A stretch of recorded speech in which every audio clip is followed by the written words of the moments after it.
Okay, so when I said that some of these people that stay behind with their possessions, their material possessions, and their careers, and they try to maintain a life through all of this, once these locusts emerge that are going to cover the earth, and they were going to devour up the old ways, just like locusts are going to devour up the crops. That's exactly what they're going to do. And in the process, they're going to give us these new crops. They're going to give us these new doctrines of understanding. So if you think that you're going to be able to hide out in these big cities and just carry on your life and your material possessions and still secretly worship the Father of all that is through the Son Jesus Christ, man, I pray that for those that do, they will be successful. But I'm telling you that the scripture here is telling you the opposite. It's telling you don't take the chance. It's telling you get out. It recognizes the power that they are going to have. They're going to have the power over the material system, and that material system is going to be control over your career, over your monetary survival, if you will, because it's still going to be based somewhat in a monetary way, but it's going to be a credit system. So they're going to be totally in control of you. Don't risk it. So as we can see here, we see what happens to Lot's wife. We see what happens up through here, and we begin to understand what the true message is to not try to save your physical life, your careers, and your material possessions. Okay?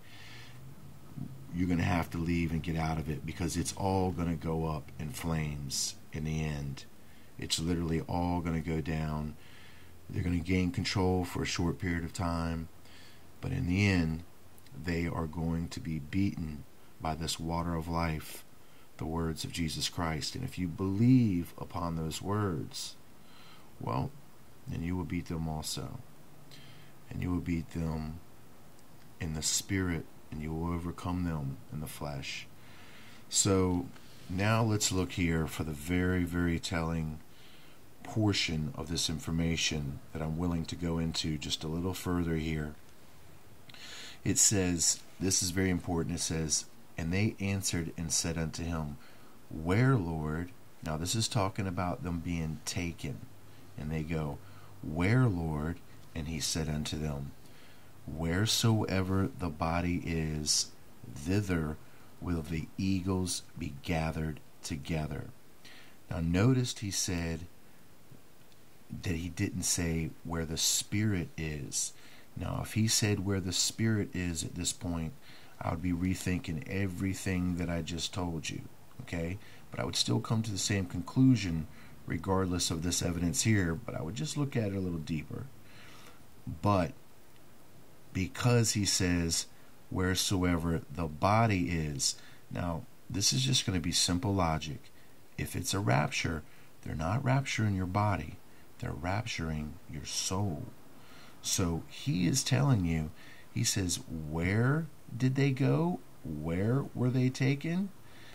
They were taken, it was their bodies, it was them, it was the people, and they were taken to their deaths.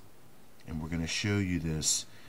It's going to be revealed with this eagle understanding, and even in the understanding of the body altogether. Now I'm going to show you exactly what I'm talking about in one moment, but think about these FEMA camps that they have set up that nobody's in yet.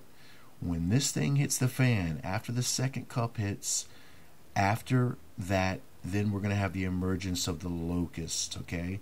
And the second cup is going to be when New York City goes down, and then that's going to trigger the world into a totalic fear, and then these locusts are going to emerge as the supposed saviors with this new doctrine, okay? So when that happens, that's when the New World Order is going to hit and take place, and they're going to be there to usher it all in. So anybody that tries to stay within society at that point in these big cities is going to run the risk of being taken away. The internet is going to have a big way of helping them know who you were when all this goes down. I'll explain the eagles when I come back.